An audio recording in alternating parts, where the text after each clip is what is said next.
ჩვენ ყოველ ეთერში ბრუნდები და განვაგრძობთ ჩვენს გადაცემას. შემოგვეთა მეორე სტუმარი. ჩართვით რამაზ საყვარელიძე, ბატონ რამაზ, მოგესალმებით. ძალიან დიდი მადლობა, რომ მონახეთ დრო. და პირიქით მადლობა. ვენთან ვარ. კეთილი. ბატონ რამაზ, როგორც თემაზე მინდა რომ ვისაუბროთ. ძალიან დიდი ხნის განმავლობაში ვფიქრობდი ხოლმე, რომ აი რატომ აღმოჩნდა ჩვენი საზოგადოება ნუყიერი ნიადაგი ბოლშევიზმისთვის, იმიტომ რომ ძალიან მყარად მოიკიდა ფეხი ბოლშევიზმმა თავის დროზე. ჩვენს ქვეყანაში აი ესეთი გამალებით ასევე ათეიზმთან ერთად ბუნებრივია გამალებით ვანგრიეთ ეკლესიები, შემდეგ იმდენად ბობოლა ბოლშევიკები ყავდა, რომ ცენტრი შექმნეს ხო ერთგვარი სტალინი, ბერია, ვანამდეც ახლა არ იყვნენ დანარჩენები ხო ეს ცხაკაია ორჯონიკიძე იმ წონის არ იყვნენ, მაგრამ ყოველ შემთხვევაში აღმოჩნდა რომ სხვათა შორის ებრაელებთან ერთად ებრაელებიც იყვნენ მაშინ თქვათ ამ ბოლშევიკურ მარაკაში გარეულები, მაგრამ მე ამჯერად ქართველებზე გავამახვილებდი ყურადღებას ეთნიკურ ქართველებზე, ჩვენს თანამემამულეებზე და ვერ ხსნიდი და შეიძლება ეს იყო შემთხვევითობა. ალბათ შეიძლება იყოს შემთხვევითობა, მაგრამ ჩვენ ახლა ვაკვირდებით პროცესებს, რომელიც მიდის ჩვენს ქვეყანაში და ჩვენ ვხედავთ, რომ დასავლეთის გარკვეულ წრეებში ეს ნეოტროცკისტული იდეოლოგია ძალიან აქტიური არის და ამ ნეოტროცკისტულ იდეოლოგიას ძალიან დიდი ისეთი ნუყიერი საძირკველი შეხვდა, თუ ნიადაგი შეხვდა ჩვენს ქვეყანაში, რასაც ჩვენ ვუყურებთ. მე ხარ დეტალურად არ ჩავშლი, იმიტომ ცოტა დრო გვაქვს, ამ ნახევარსად კი გვაქვს, მაგრამ ეს ძალიან დიდი თემა არის. და მე ვიმედოვნებ, რომ მაყურებელმა და იცის და ხვდება რაზე ვსაუბრობ მე. ახლა მეორედ რომ მეორდება ეს უკვე შემთხვევითობა ვეღარ იქნება, აი პირველ რიგში ჩავთვალოთ, ეს იყო შემთხვევითობა. რატომ გვაქვს ასეთი მიდრეკილება ჩვენ უფრო ზუსტად ალბათ ყველას აქ როგორც ნებისმიერ ადამიანს და მათ შორის ჩვენს ქართველებსაც, მაგრამ რატომ აღმოჩნდით ესოდენ გამოკვეთილად მიდრეკილები და ესეთი ახლობელი რატო აღმოჩნდა ჩვენთვის ბოლშევიკურ ტროცკისტული იდეოლოგია? აგიცხავს თქვენთვის არ იყოს გრძელი თემა ეგ რომელსაც ალბათ ბევრი საფუძვლები ჭირდება რაც გამზადებული არაა ხასიათის კვლევა არ არის საქართველოში ქართული ხასიათის კვლევა მე არ ვიცნობ ყოველთვის და აი მაგის მერე შეიძლება ალბათ პასუხი დაჯერებით თავდაჯერებით ის ვარაუდით ერთი მიზეზი ალბათ არის პატარა ქვეყანა რო ვარ. მცირე რიცხოვნობა? მცირე რიცხოვნობა და პოტენციალი და სადაც დიდ ქვეყანას ნახავთ, გვინდა რომ იქ ჩავხდეთ. ასეთ დიდი ქვეყნების ცხოვრებაში შეჭრით ნაპოლეონი გახდა ფრანგი. ორსიკელი იყო. ისე რომ ეს არ არის ჩვენი თავისებურება საერთოდ ეგრე. მაგრამ ჩვენც გვაქვს ეგ ახლა უამრავი ქვეყნები შეგვიძლია ჩამოვთვალოთ, სადაც ქართველებმა ფეხი მოიკიდეს, სახელი გაითქვეს, აგერ გიორგი სააკაძე არის მაგის სიმბოლო. სხვადასხვა ქვეყანაში მიდიოდა და იქ ხდებოდა წამყვანი ფიგურა. სხვადასხვა ეგვიპტეში 12 დიდი მმართველი იყო, ქართველი მამლუქები, სპარსეთშიც საკმაოდ აქტიურად, ამერიკის შეერთებულ შტატებში, ესეც თუ კარგი ნიადაგზე მოხდა ეს ქართული ხასიათი, ძალიან კარგ თვისებებს ავლენს ხოლმე. თუ ენერგიაც აქვს, ინტელექტიც აქვს, სიცოცხლის უნარი რამე არის და მე უკვე მაგრამ რა თქმა უნდა იმასაც არის დამოკიდებული თქვენ ნიადაგი თქვენ და კარგი სიტყვა ამ შემთხვევაში აი ბოლშევიკურ ნიადაგზე მოხდნენ ქართველები და საშინელი შედეგები იყო ფაქტია. ამ ბოლშევიკური ბოლშევიკური არც კი სოციალ-დემოკრატების სოფლდემოკრატების ნიადაგზე აიღეს თოფი და მოკლესილია ქართველები. და კიდე ბევრი სისხლი დაღვარეს რა იდეოლოგიის ნიადაგზე ბევრი სისხლიანი ყვავილი ამოვიდა საქართველოში ისევე როგორც ყველა. ამიტომ ვეთანხმები თქვენ რეპლიკას აბსოლუტურად რომ გააჩნია რა ნიადაგზე დავარდება ეს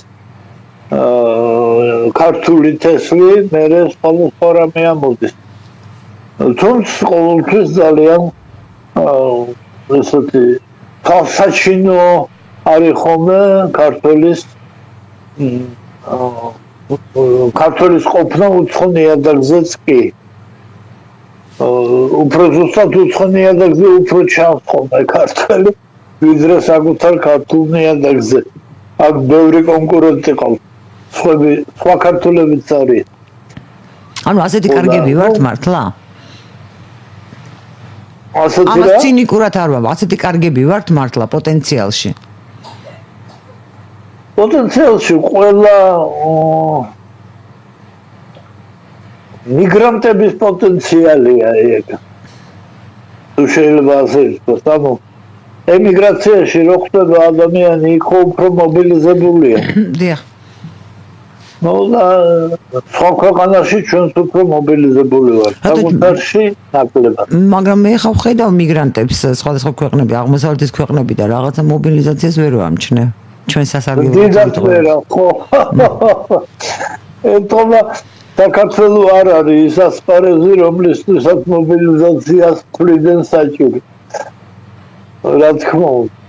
მაგრამ ხასიათად გააჩნია ხა ძალიან ინდოელები არიან მაგალითად აქ ჩამოსული საქართველოში და იმან მობილიზაცია რატომ გააკეთეს საქართველოში როცა ზურგს უკან იმ ხელა ქვეყანა უძგას როგორც ინდოეთი ის ჩამოდის აქ რაღაც დიპლომზად ცოდნას აიღებს ამ პირიქით ცოდნაზე დიპლომს და აბრუნდება უკან და ასე შემდეგ. ისე რომ მიგრანტებსაც გააჩნიათ ვინ საიდან. როდესაც მიგრანტი ნახტომს აკეთებს, ანუ პატარადან დიდისკენ.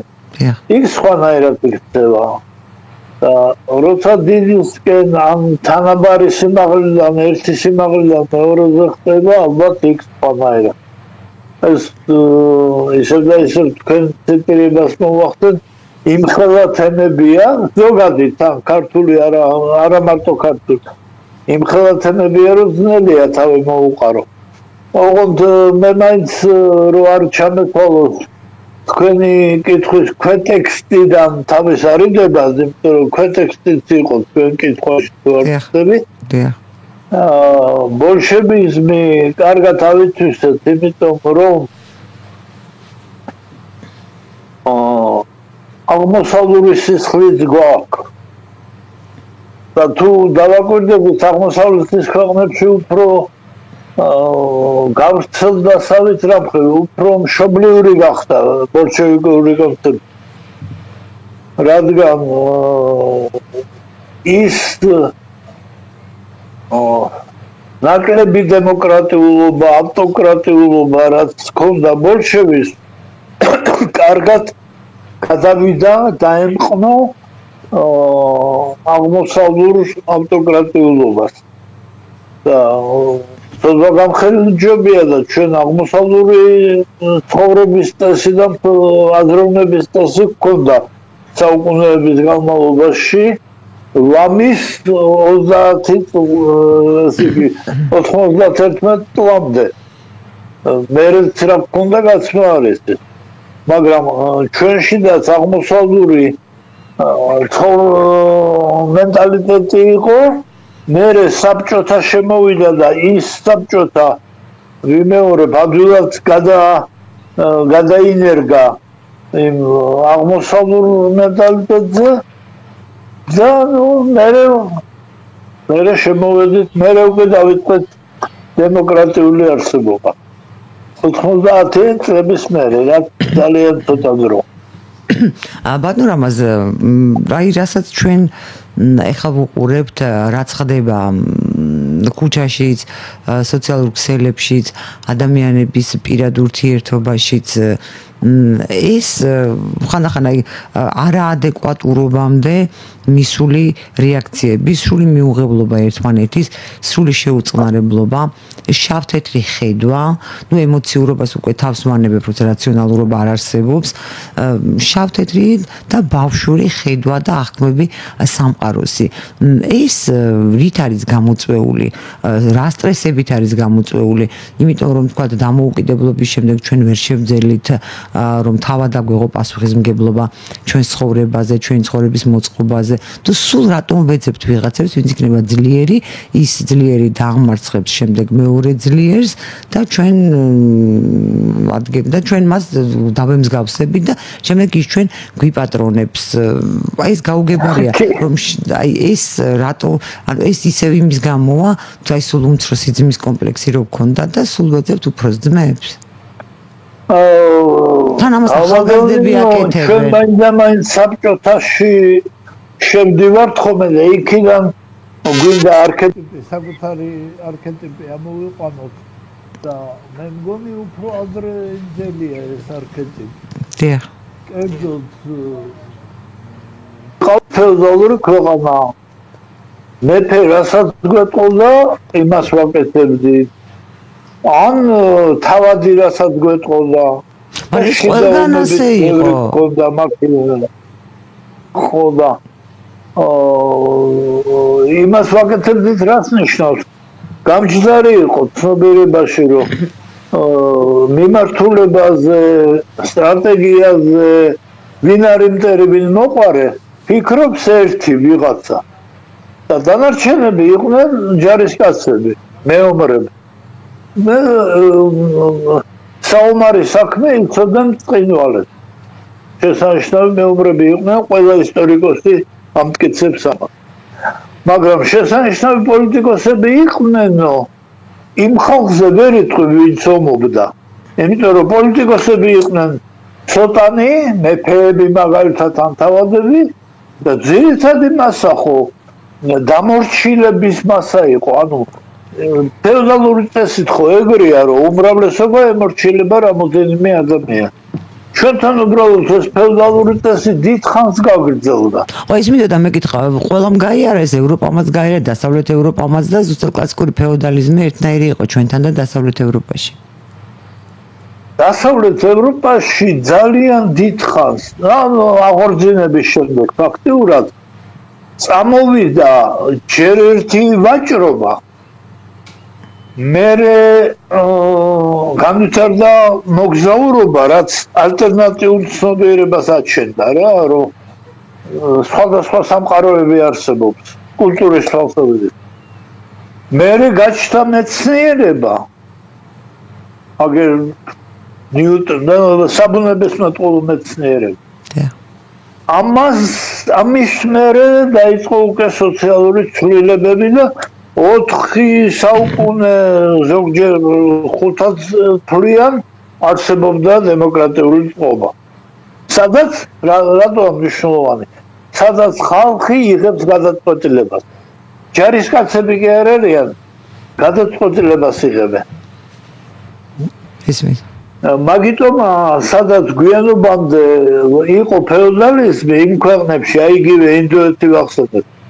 დემოკრატიული არის არჩევნები, ოღონდ პარადოქსული სურათი მიიღეს და დაიწყეს დემოკრატიის გადახედვა ევროპაში, რომ დემოკრატიული არჩევნები არ იძლევა დემოკრატიას.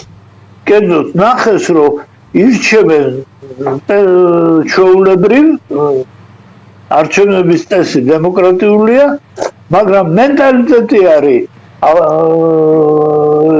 ფეოდალური და ამიტომ დაუშვათ ირჩევენ განდის ოჯახის წევრებს და მიყოლებული იყო ხო რამოდენიმე თაობა. ირჩევენ ნერუს ოჯახი, ანუ ვინც ეგულებათ უფროსად, ლიდერად, გურუთ, იმას მიყვებიან, იმის შთამომავლობას მიყვებიან და ასე შემდეგ. და ამიტომ დაფიქრდნენ ევროპაში, ოღონდ ბევრი ვერაფერს მოიფიქრეს, რომ ესე იგი მარტო პროცედურა ხმის მიცემისა გარანტიას არ იძლევა, რომ ის საზოგადოება იქნება დემოკრატიული. ხო, მაგრამ ის საზოგადოება ისეთია, როგორიც არის. რატომ უნდა იყოს ხელოვნურად დემოკრატიული? მას ის უნდა და იმას ირჩევს.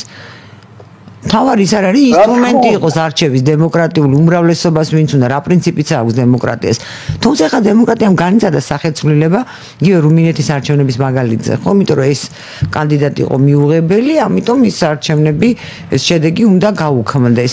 ან ჩვენ ახლა დემოკრატია საითკენ მიდის რომ ვიღაცები რო ჩათვლიან რომ ეს დემოკრატიულია ეს ხო ჩვენ საზოგადოებას ეხება იგივეს იმიტომ რაღაცას თუ ამბობ მისგან განსხვავებას აუცილებლად რუსეთთან ხარ და გიყვარს პუტინი ადგენს ამას მაგალითად თუ ამბობს რომ ხო ეს შავ-თეთრი ხედვა განუვითარებლობის ნიშანია ხო ანუ განუვითარებლობა ინფანტილურობა უბრალოდ უფრო ამაზად ჟღერს თორე ინფანტილურობად განუვითარებლობა ანუ და აი ისი ბრალია ეს სულ შავ-თეთრი ხედვა რა რომ ეს კარგია ის ცუდია გერმანია შავ-თეთრი ხედვით იყო როცა გიტლერი აირჩია და აირჩია დიახ გიტლერი მე დიქტატორობდა თორე მივიდა ხელისუფლებაში დემოკრატიულად.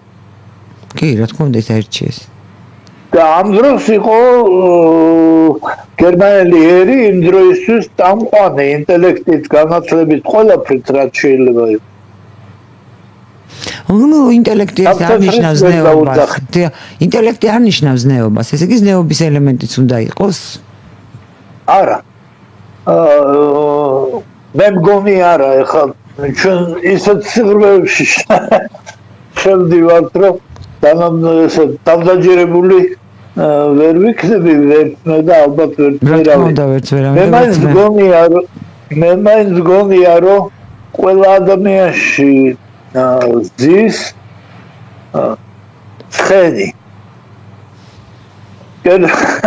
კერძოდ რა გულისხმობ ცხენს რო აქვს საფარები ხო გახსოვთ? დიახ. ხალებთან.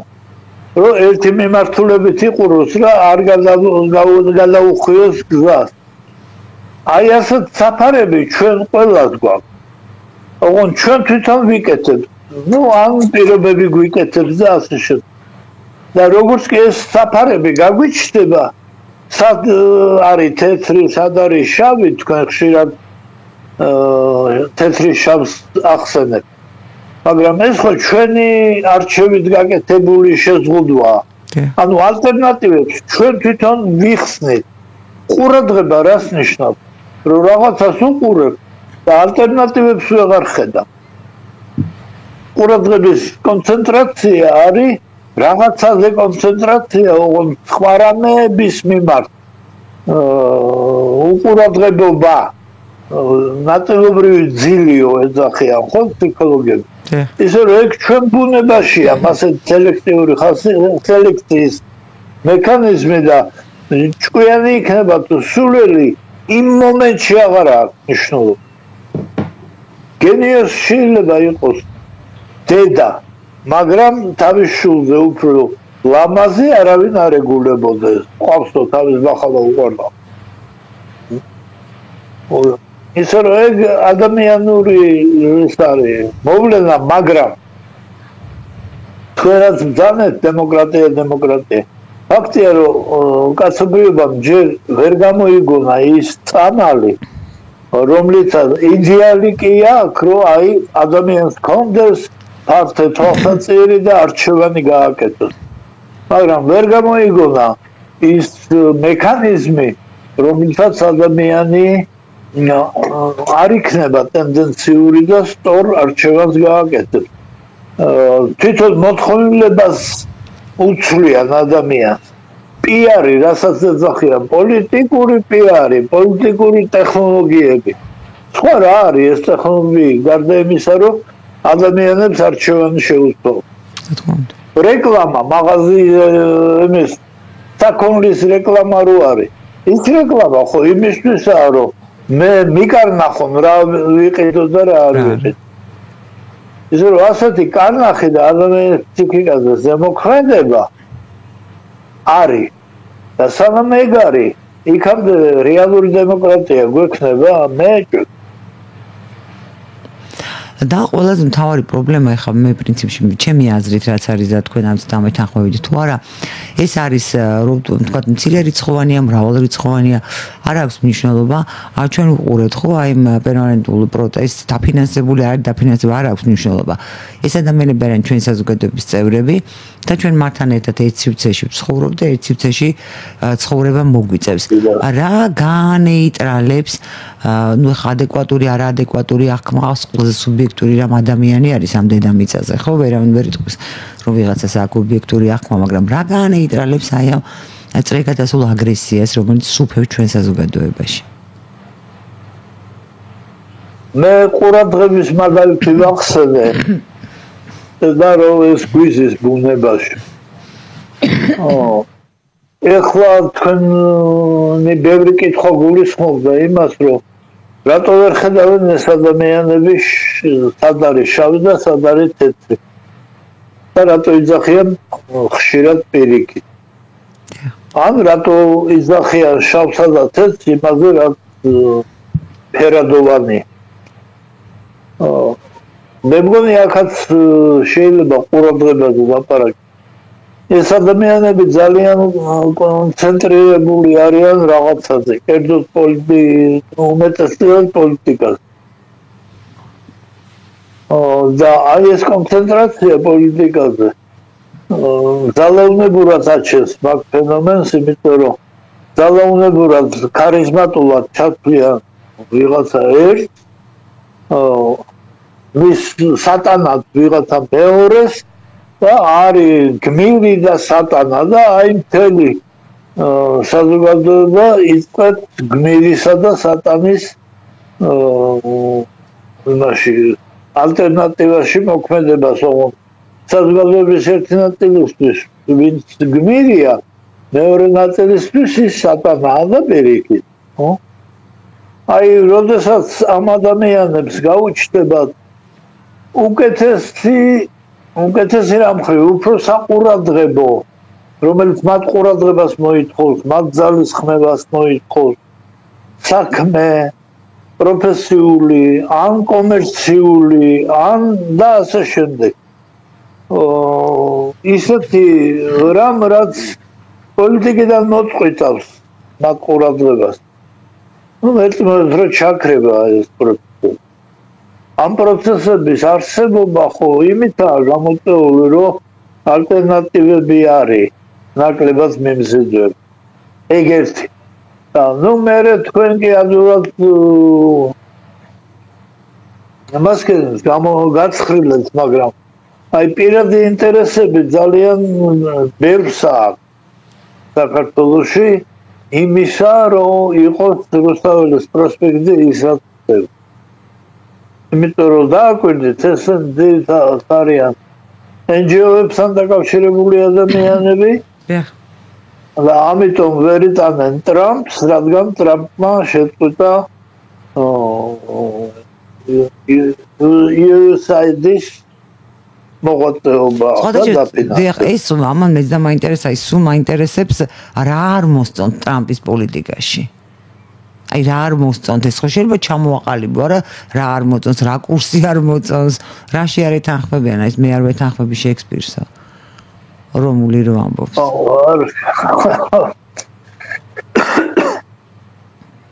ერთი არ ეთანხმებიან ზელენსკის საურთიერთობაში.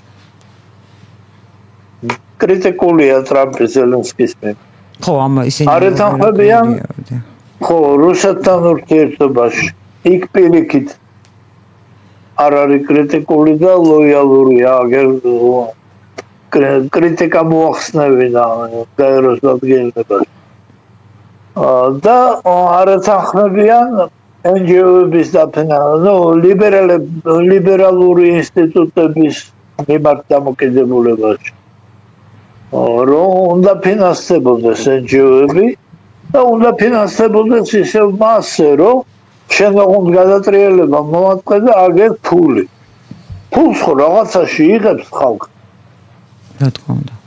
მე არ ვიტყვი რომ მარტო ამაში იღებენ, მაგრამ აი ვინც ფულს იმაში იღებს, რომ მან გადატრიალებას დაუჭიროს მხარი. იმას რა თქმა უნდა აწყობს, რომ არ აწყობს, რომ ეს ფული შეუწყდეს. ისე რომ აწყობს ისეთი დამკვეთი, რომელიც მას გადატრიალებას მოთხოვს. და სხვადასხვა კიდევ ერთი საინტერესო დიახ ძალიან უკაცრავად. არა, ის სამი რაც ჩამოვთვალეთ საკმაოდ ძლიერი ფაქტორები იქნება უკვე.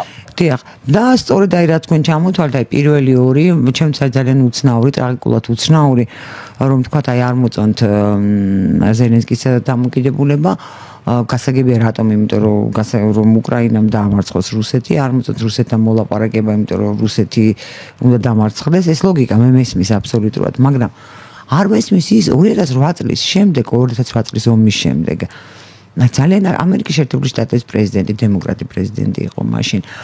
ევროკავშირის ხელმძღვანელობა ძალიან დიდი სიამტკივრობა გადატვირთვა დაიწყეს რუსეთთან. და პროტესტი მათ არ გამოუთქვამთ, რომ არ მოწონდათ ამერიკის პოლიტიკა და რაღა უკრაინის მიმართ არ საქართველოს მიმართ მოეწონათ. ხმაგრება. ბატონო ჩემი ხმარი სმის? მაგაქრა და. მაგაქრა. ეს მომენტში გაქრა. და კი ბატონო, ანუ 2008 წლის შემდეგ ჩვენ ფაქტობრივად არ შეიმჩნიეს გადატვირთვა დაიწყეს რუსეთთან. დასავლეთმა ამერიკის შეერთებული შტატების პრეზიდენტის მეთაურობით დაიწყო გადატვირთვა რუსეთთან. იქ რუსეთი იმაში არ დაადანაშაულეს, თუ ვიმეს არ ახსოვს, მე გაგახსენებთ თქვენ. იმაში არ დაადანაშაულებს, რატომ დაესხი თავს საქართველოსო. საქართველოს პროვოცირება გაუკეთა რუსეთს და უბრალოდ რუსეთი ძალიან დიდი ამდენი ძალით თავდასხმარი იყო საჭირო, უფრო ნაკლებად უნდა დაენაყეთო. აი ეს წერია. ევროკავშირიც ამას ამბობს. ამერიკის შეერთებული შტატებიც იყო სიამტკბილობა საფრანგეთმა, ეხა მაკრონი რო რაღაცა ნოტაციებს კითხულობს იქ. 2 მისტრალის შეკვეთა მიიღო და გასაგები იყო, რომ ჩვენც არ ჭირდებოდა რუსეთს მისტრალი, თუ დასჭირდებოდა დასავლეთის წინააღმდეგ დასჭირდებოდა ის მისტრალი. და ძალიან ისეთი ძლიერი და ტკბილი ურთიერთობები ჰქონდათ. და მე მაინტერესებს თქვენ მაშინ არ გამოგითქვამთ პროტესტი და ლოცვილება ამ ამერიკის შეერთებული შტატების ევროკავშირის ხელმძღვანელობის დამოკიდებულების მიმართ და ახლა რატომ გამოთქვამთ ასე და ანუ საქართველოს ბედი არაფერს არ ნიშნავს, თავარია უკრაინისა სხვა სახელმწიფოს ბედი? აი ეს არის ჩემთვის უკრაინა 22 წელს კი მოხდა, მაგრამ დავაკვირდეთ პირველი პერიოდი არ იყო ისეთი მძაფრი პროუკრაინული მდგომარეობა. თუმცა უკვე მხარდაჭერა მკაფიო იყო. დიდი როლი ითამაშა მე მგონი ამ შემთხვევაში იმან, რომ სოფლიომ გაამტყუნა რუსეთი, სოფლიომ გამოაცხადა აგრესორად რუსეთი, რაც სავსებით სწორი იყო რა თქმა უნდა, მაგრამ ქართველებმა იგრძნეს, რომ ისინი მარტო არ არიან. თორე ქართველებს შეეძლოთ 2008 კი არა გაცილებით ადრინდელი დროიდან გამოეცხადებინათ რუსები აგრესორებად უკვე საკუთარი გამოცდილებიდან გამომდინარე. აფხაზეთის ომიდან კი ბატონო. 91-93 წლების კი ბატონო. კი. და მაშინ რო დაგმართა რუსეთმა ისეთი 2008 წელს არ უქნია. კი ბატონო. მაშინ ტერიტორიების დავკარგეთ რუსეთის შემწეობით. მოგვაყვეს იარაღი გაგვატანე, მოკლედ გაცილებით რთულად და მთელი წელი გაგრძელდა ომი, წელზე მეტი. და ახალგაზრდები ჩაიხოცა უამრავ. და ისე რომ იქიდან უნდა გქონოდა მიუღებლობა. დიახ, მეც მაგას ვამბობ. აი ეს მეკვირს მეც. არა, ნუ გიკვირს. იმიტომ რომ ჩვენ შეიძლება ცუდი მაგალითი მოვიყვანოთ. შეიძლება. საბჭოთა პერიოდში საქართველოში რო ჩამოდიოდნენ რუსები, ბალტიისპირა და ასე შემდეგ, ყველა იდახსა რომ თავი ევროპაში მგონიაო, ისეთი ჩაცმული დადის ხალხი ქუჩაშიო. რაც ევროპაში გამოჩნდებოდა, რაღაც ერთ კვირაში უკვე საქართველოს ქართველები იმას ითვისებდნენ. ადრეც მასე იყო ნიკოლოზის დროსაც ფრანგული მოდა საქართველოში ძალიან სწრაფად გადმოდიოდა. და გვაქვს ეს ხასიათი, რომ სადღაც ვისაც თვლით წამყვან ქვეყნებას იმათგან ადვილად ვიღებთ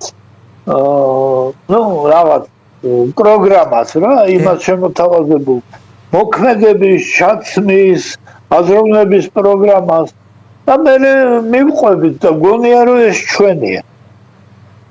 სნობიზმი.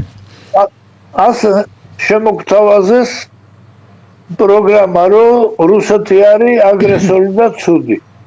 2008 წელს კი არა, 2022 წელს გაჩნდა ეს პროგრამა ევროპელებთან. იქიდან იწყება ჩვენი მკაფიო ანტირუსული ასეთი სოციალური ფაქტით იმისა, რომ ჩვენთვის რუსეთი მეუღებელი. ბატონო, ძალიან დიდი მადლობა, სამწუხაროდ ჩვენი საეთერო დრო მოიწურა. ორმისი მადლობა. დიდი მადლობა მაყურებელს, ჩვენ თვითონ ვემშვიდობებით და შევხვდებით მომავალ ხუთშაბათს 14-ზე და 10-ზე ნახვამდის.